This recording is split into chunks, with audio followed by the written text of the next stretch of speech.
সমস্ত শূন্য পদে দুর্নীতিমুক্তভাবে শিক্ষক নিয়োগ সহ স্কুলগুলোর পরিকাঠামো উন্নয়ন সহ মোট 6 দফা দাবিতে বৃহস্পতিবার অনুষ্ঠিত হল দার্জিলিং জেলা AIDSO এর নবম ছাত্র সম্মেলন। এদিন শিলিগুড়ির কোর্ট মোড়ের কাছে শহীদ বেদিতে মাল্যদান ও দলীয় পতাকা উত্তোলনের পর GTS ক্লাবে অনুষ্ঠিত হয় দার্জিলিং জেলা AIDSO এর নবম ছাত্র সম্মেলন।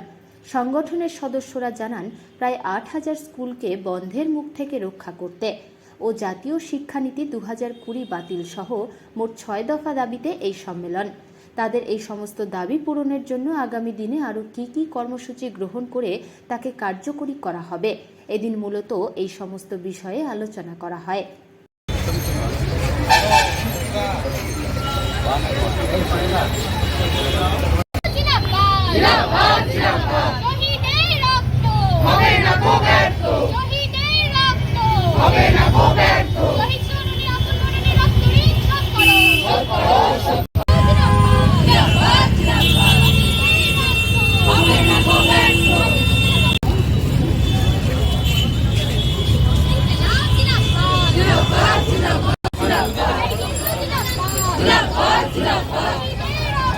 হবে না